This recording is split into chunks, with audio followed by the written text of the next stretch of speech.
ले, मुंह उठा के वापस आ गया। लेकिन सब खुश तो हो ना। अबे तेरे को क्या लगता था कि नहीं लौटेंगे? गलत। जब तक तोड़ेंगे नहीं तब तक छोड़ेंगे नहीं। अभी तो बहुत ही लंबा दंगल चलने वाला है।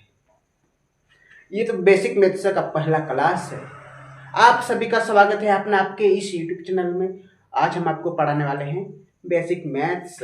देखिए उसमें क्या आएगा, सम संख्या, विषम संख्या, ये सब डिटेल में आएगा। देखिए तो आप इस क्लास को आप ध्यान से डिटेल में देखिए। ये मत समझना कि हम तो छोटा शिक्षक है तो क्या होगा इसमें।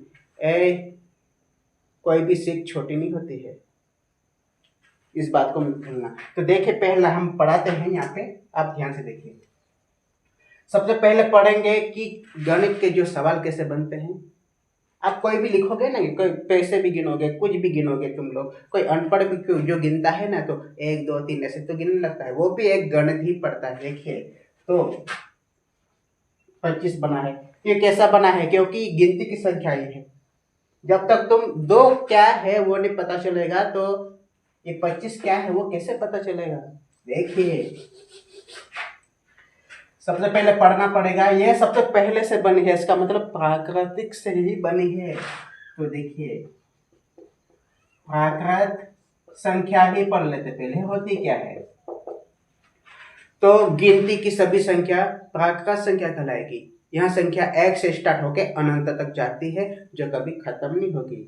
जैसे देखिए गिनती की सभी संख्या, क्योंकि आपको याद हो जाएगी गिनती की सभी गिनती की सभी संख्या प्राकृत संख्या कहलाती है। बस जैसे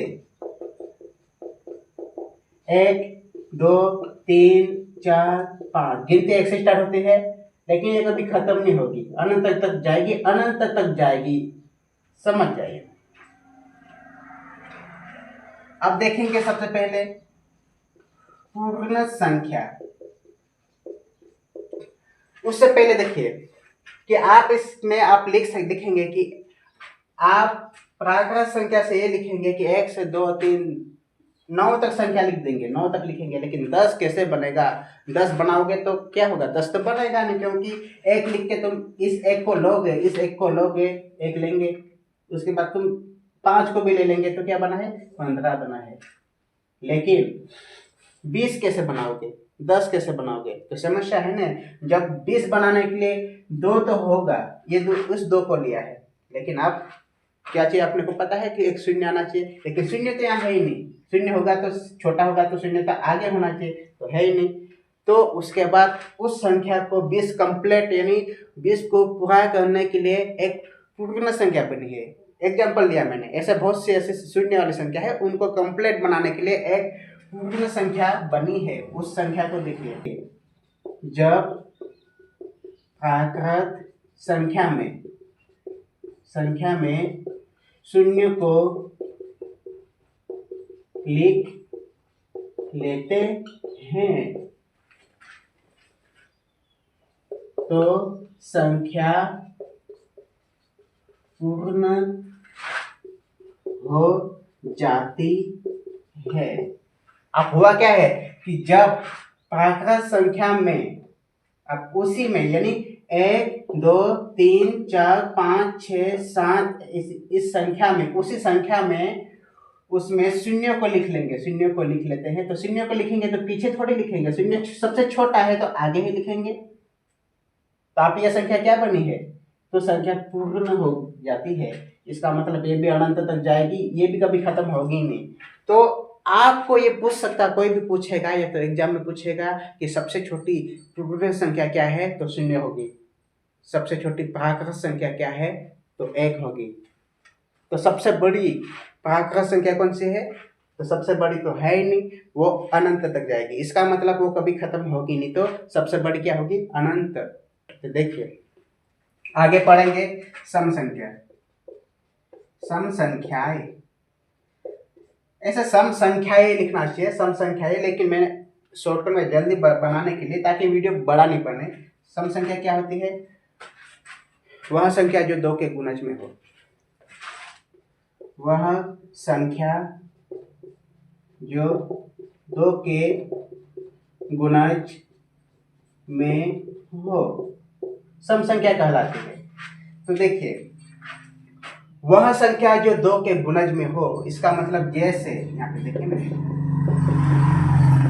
जैसे 2 काम 2, 2 दूनी 4, 2 तिया 6, 2 चौके 8, 2 पचे 10, आगे भी ऐसी जाएगी, ये भी अनंत तक जाएगी, ये भी कभी खत्म नहीं होगी। इसका मतलब 2 का पहाड़ा, 2 का गुणज का मतलब पहाड़ा ही होता है, या तो गुना या तो पहाड़ा। 2 का गुना 2 के साथ 2 दूनी 4, 2 का गुना 5 के साथ तो 10 बना है, 2 का गुना 6 के साथ तो अगला आएगा, तो 2 का गुना 7 के साथ तो 14 भी आएगा। तो ऐसा 2 का गुणज वाला सब सम संख्या कहलाएगा। तो देखिए, ये संख्या आप पहाड़ा बोले, आप पहाड़ा पढ़े होंगे, 2 से 20 तक पढ़ा होगा, लेकिन 22 होगी, 24 होगी, वो भी सम संख्या कहलाएगी। जैसा हमें लिखेंगे, आप आगे देखिए, विषम संख्या, विषम संख्या लिखेंगे। विषम संख्या क्या होती है? विषम संख्या उसका विलोम होता है, यानी उल्टा होगा, कि जब सम संख्या 2, 4, 6 होता है तो विषम संख्या इसमें नहीं है, जो 2 के गुणज में नहीं होगा, जो 2, वो वाला 2 बनाना पड़ेगा, 2 के गुणज में नहीं हो।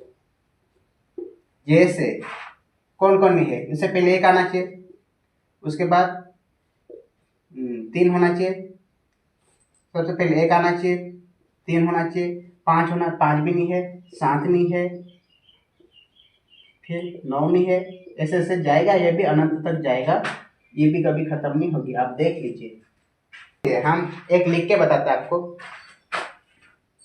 9, 5, 6, 7, ये सम संख्या है या विषम है? तो देखेंगे कि इकाई का अंक देख के ही पता चलेगा कि 7 है। 7 कौन सी संख्या है? इकाई का अंक 7 है, तो 7 है, ये तो विषम संख्या है, तो सब टोटल संख्या विषम हो जाएगी।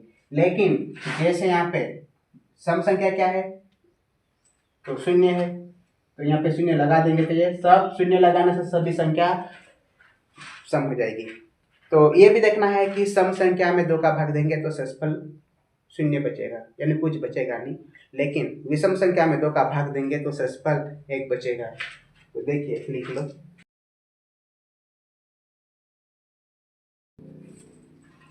अगला सबसे इम्पोर्टेंट संख्या होती है अभाज्य संख्या। वो बहुत ही काम देती है, जैसे लघुत्तम निकालना है, मैं एग्जाम्पल बताया हूँ, लेकिन ऐसे बहुत ही काम देती है। तो देखिए, अभाज्य संख्या क्या होती है? अभाज्य संख्याएं होती क्या है? ऐसी संख्या जो अपने आप व 1 के अलावा अन्य किसी संख्या से न कटे, अभाज्य संख्या कहलाती है। लिख लेते हैं, ऐसी संख्या जो अपने आप व 1 के अलावा अन्य किसी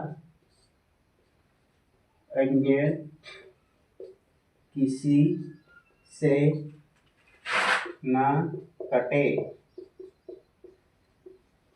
अभाज्य संख्या कहलाती है। अगला आया है अभाज्य संख्या। तो ऐसी संख्या जो अपने आप को 1 के अलावा अन्य किसी संख्या से न कटे, अन्य किसी से न कटे, अभाज्य संख्या कहलाती है। तो अपने आप का मतलब स्वयं होगी। जैसे 2 होगी, 2 सबसे छोटी अभाज्य संख्या है, तो अपने आप का मतलब इसमें 2 में सिर्फ 2 का भाग जाएगा, वहाँ 1 के अलावा, यानी इसमें 1 का भाग भी जाएगा, इन 2 का ही भाग जाएगा, बाकी किसी संख्या का भाग नहीं जाएगा। इसका मतलब 2 किसी की पहाड़े में नहीं मिलेगा, 2 है वो किसी भी पहाड़े की लाइन में नहीं मिलने वाला है। ऐसे है ना, 22 है, तो ये वाला 2 नहीं, सिंगल 2 नहीं मिलने वाला है, सिर्फ 2 के पहाड़े में मिलेगा, 1 के पहाड़े में मिलेगा। तो देखेंगे सबसे पहले,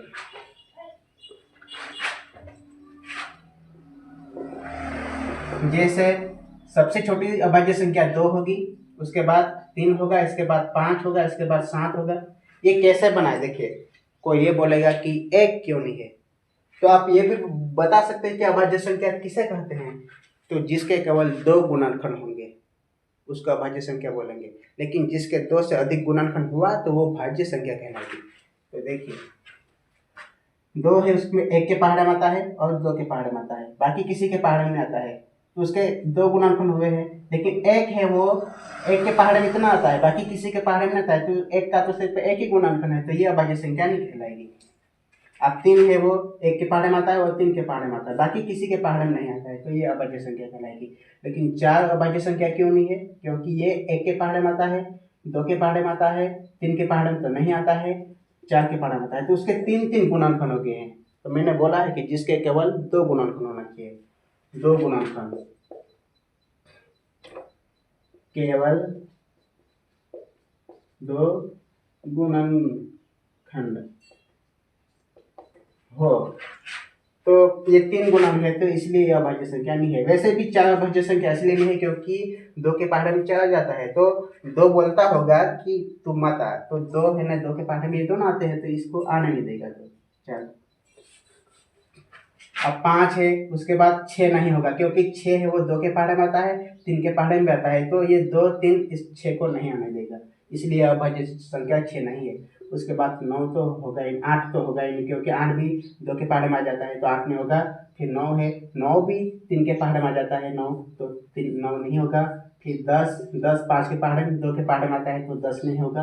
अगला 11 होगा, तो ये किसी के पहाड़े में आता है, ये सिर्फ 1 के पहाड़े में आएगा, 1 खुद 11 के पहाड़े में आएगा।